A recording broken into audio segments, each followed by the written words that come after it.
Estamos hoy en el capítulo 5 del Evangelio según Marcos, en este repaso sencillo que estamos dando a los capítulos del Evangelio. En lugar de leer todo el texto al principio, vamos a ir haciéndolo destacando las cosas importantes a efectos de lo que vamos a considerar hoy, y quiero recordaros que no hay cosa importante y menos importante. Todo lo que está en la Biblia es importante, pero a efectos del comentario que hacemos del capítulo 5, hay cosas que debemos destacar, sin que las otras que no se destaquen sean menos importantes. El evangelista Marcos está describiendo aspectos, asuntos, momentos de la vida de Cristo, y en esta ocasión presenta una de las muchas veces que Cristo está en el mar de Galilea. Y dice el versículo 1, llegaron al otro lugar del mar. Naturalmente, Cristo les había dicho, crucemos, y cruzan al otro lado del mar y llegan a la región de Gadara, la región de los Gadarenos. Y nada más desembarcar, colocan seguramente con toda seguridad la barca sobre la orilla, sobre la arena de la orilla, sobre la extensión que hay alrededor del mar, y ellos salen de ese lugar caminando, no se dice hacia dónde, pero van todos juntos, Cristo y los suyos. Y de pronto, en ese camino, versículo 2, salió al encuentro de ellos un hombre poseído de un espíritu inmundo, que tenía morada entre los sepulcros y al cual nadie podía atar con cadenas. De manera que este hombre, poseído por Satanás, se había convertido en un hombre inmoral, desnudo, un hombre ajeno a la sociedad, vivía en los sepulcros, y un hombre que aterrorizaba a todos cuantos pasaban por el camino. La gente de Gadara, del entorno de aquellas poblaciones del entorno, pueblos y aldeas, ciudades pequeñas, intentaron resolver el problema. Versículo 4, le habían atado muchas veces con grilletes y cadenas. Imaginaros la escena. Se hace realmente una montería para atrapar al endemoniado. Lo ha atrapado. Tal vez lo tienen tirado en tierra mientras muchos le sujetan o algunos le sujetan. Otros ponen grillos de hierro y cadenas de hierro para sujetar esos grillos y por tanto a ese hombre contra las peñas en donde él vive, en el entorno de los sepulcros. Pero ¿qué dice el texto? Nadie tenía fuerzas para dominarles y él rompía las cadenas. El poder de Satanás, actuando en él, impedía que los hombres pudieran habilitar una solución al problema. ¿Qué hacía el hombre? Notad el versículo 5. Continuamente, es decir, no paraba. De noche y de día andaba entre los sepulcros y por los montes dando gritos. Y algo más, cortándose, golpeándose, hiriéndose con piedras. Un endemoniado totalmente desquiciado.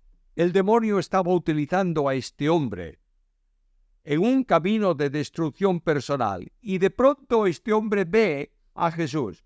Otro de los evangelios paralelos habla de dos, pero aquí Marcos destaca uno de ellos, y al ver de lejos a Jesús, corrió a él. ¿Para qué?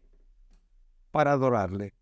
Nota lo que dice el versículo 5. Corrió y se postró a sus pies. Y da testimonio.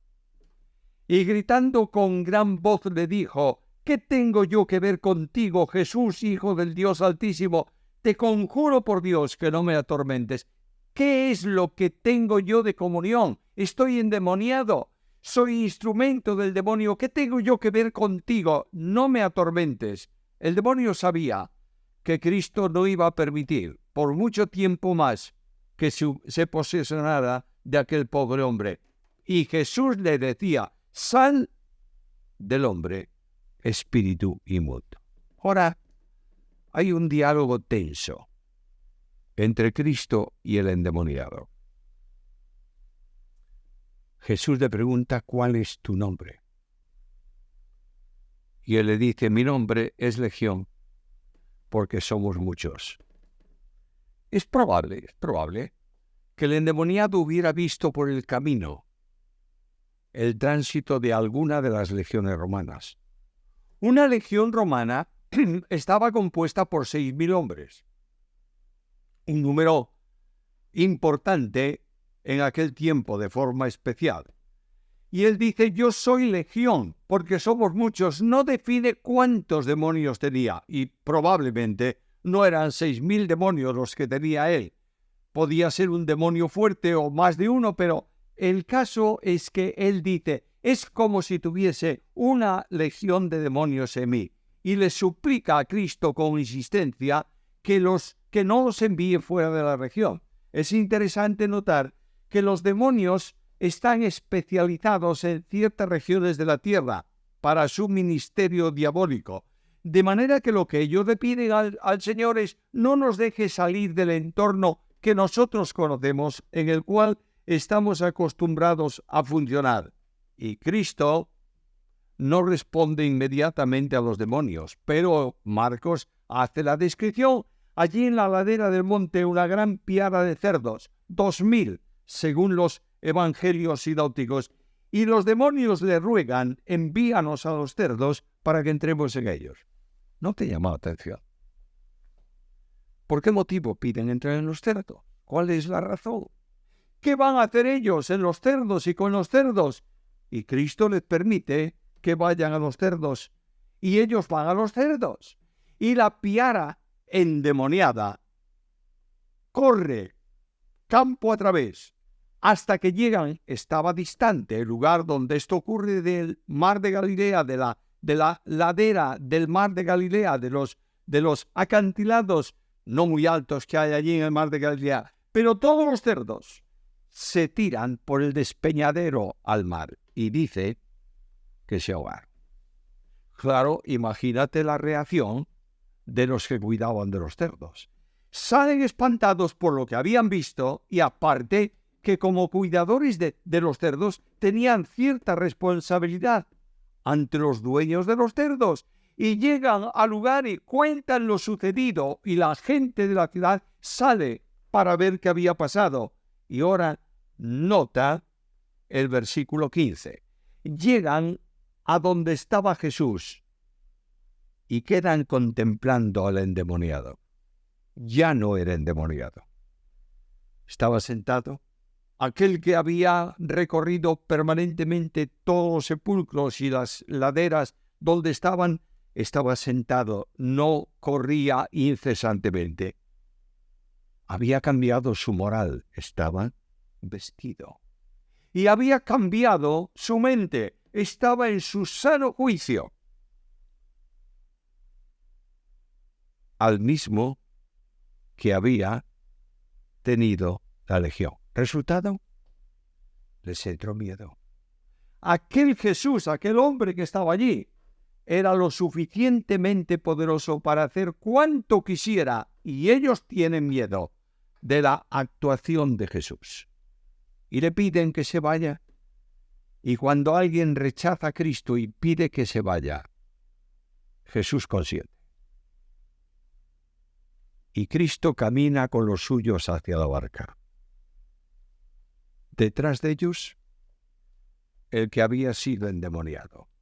Y la petición que le formula a Cristo cuando va a embarcar y salir de allí es, déjame que esté contigo.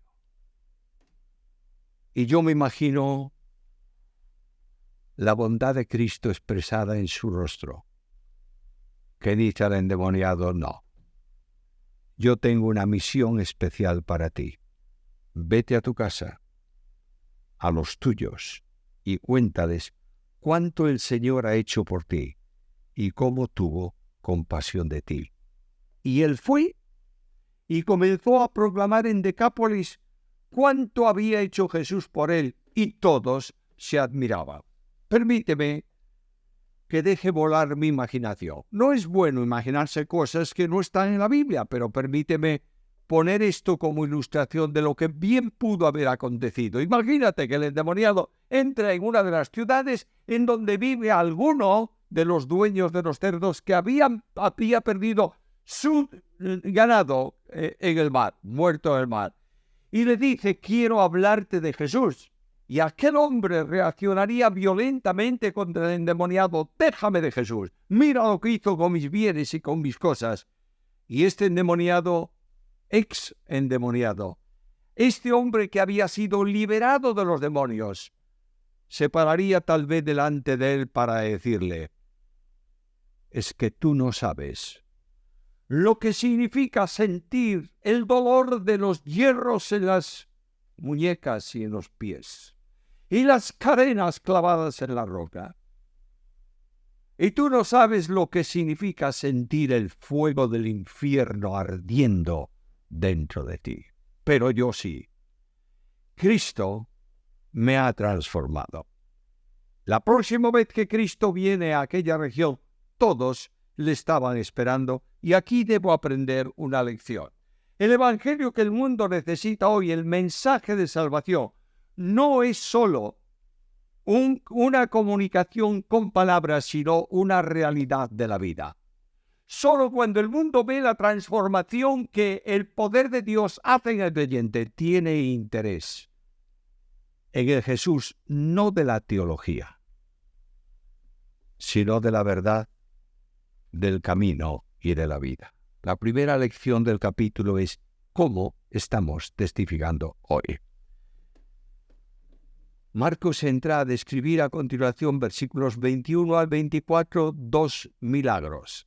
Y la primera es que Jairo, uno de los líderes de la sinagoga, viene en medio de la multitud y se encuentra con Cristo. Y dice, versículo 23, que le suplicaba con insistencia diciendo: mi hijita está a punto de morir, ven a poner las manos sobre ella para que cure y viva. Y Cristo se va con él y le sigue una gran multitud. La multitud oprime a Cristo y de pronto Cristo se para en medio de toda aquella multitud, y también indudablemente se detuvo Jairo, el padre de esta niña, y de pronto una mujer hemorroísa que tiene una enfermedad que le hace inmunda a los ojos del pueblo, no podía tener contacto con el pueblo, viene por detrás, se introduce en medio de la multitud y toca el borde del vestido de Jesús. Versículo 29. Inmediatamente cesó su hemorragia y sintió en su cuerpo que había sido curada. Y en el instante mismo que eso se produce, Jesús, notando en su interior que había salido de él un poder, se dio la vuelta entre el gentío y decía: ¿quién ha tocado mis vestidos? Una pregunta curiosa. ¿Es que Cristo no es Dios? Sí, lo es. ¿Es que Dios lo sabe todas las cosas? Sí, las sabe. Pero en cuanto a la naturaleza humana, Cristo limitó el conocimiento de esa naturaleza humana a lo que es propio de un hombre, teniendo la revelación superior sobrenatural cuando era necesario para su ministerio. Y Cristo pregunta: ¿quién fue la persona que me tocó? Claro, ¿quién responde Pedro? ¿Cómo puedes preguntar quién te toca si todo el mundo está estrujándote? Y dice: no, alguien me ha tocado, porque yo sé que de mí ha salido poder. Y aquella mujer, sabiendo que Cristo conocía lo que había hecho, vino delante de él y confesó. ¿Resultado? Versículo 34. Hija, tu fe te ha sanado. Vete en paz, queda sana de tu aflicción. La fe depositada en el Salvador produce un resultado. Indudablemente nosotros a veces con nuestros problemas caminamos lejos de Jesús, con nuestra carga, con nuestras miserias y con nuestras lágrimas. Es necesario que vayamos al que tiene los recursos de gracia y de poder, que es Cristo. Pablo decía: todo lo puedo en Cristo que me fortalece. No busques poder donde no está. Simplemente el Espíritu Santo de Dios toma lo que es de Cristo y te lo aplica a tu vida cuando es necesario. Y puedes sentir la calma de la paz de Dios en tu corazón y la resolución del problema. Marcos continúa con el relato y presenta ya a Cristo en el entorno de la casa de Jairo. Estaba hablando cuando de la casa de Jairo mandaron a alguien diciendo: no molestes más a Jesús. Versículo 35. ¿Por qué? Porque ya murió tu hija. Y Cristo dice a Jairo, que ve con ojos de tristeza, tal vez llenos de lágrimas, y le dice: no te inquietes. Cree solamente. Mantén la fe. Tú has venido a mí porque sabes que yo tengo poder. Mantén esa fe. Y llega a la casa de la hija. La gente llorando. Toda una parafernalia que organizaban casi siempre los judíos de aquel tiempo, plañideras que lloraban por el muerto, etcétera, etcétera, etcétera. Y cuando Cristo llega, dice: no está muerta, está dormida. Todos se ríen de Jesús. Pero es Jesús el que entra y con aquellas palabras que en otro evangelio están en arameo: Talita cumi, muchacha, a ti digo, levántate. La muerte no puede seguir haciendo de la niña su presa. Y el Dios del poder resucita a la niña. Y dice el texto que dio órdenes estrictas de que nadie se enterase de esto. Y dijo que le dieran a la niña algo de comer. Que la gente supiera de los portentos de Cristo generaba en ellos el deseo de hacerlo reír. Por tanto, Cristo dice que nadie se entere de esto, y mucho menos de que he resucitado una niña. Estáis llenos de asombro, pero guardad silencio. El capítulo tiene tantas lecciones que no sé cuáles son las que debemos tomar. Simplemente menciono, en primer lugar, Cristo te llama a ti y a mí a un testimonio de vida cristiana eficaz, que no comienza por irte de misionero a la India o a donde sea. Es en tu casa. Cristo le dice: vete a tu casa, a los tuyos, y cuéntale el cambio que Dios hizo contigo, que te vean. Que sea un cambio apreciable, que antes eras de una forma y ahora eres de otra. El Evangelio necesita no solamente ser proclamado como poder de Dios para salvación, sino como experiencia vivencial de ese poder de Dios en la vida del creyente. Luego, la segunda lección: lleva tus cargas a Jesús. Como aquella mujer hizo, como Jairo buscó al Señor. Dile a Cristo cuál es la carga que tú tienes hoy. Y Cristo te dice: no tengas problema, no te inquietes, cree solamente. Dios está dispuesto a actuar en tu vida conforme a su poder, para gloria de su nombre.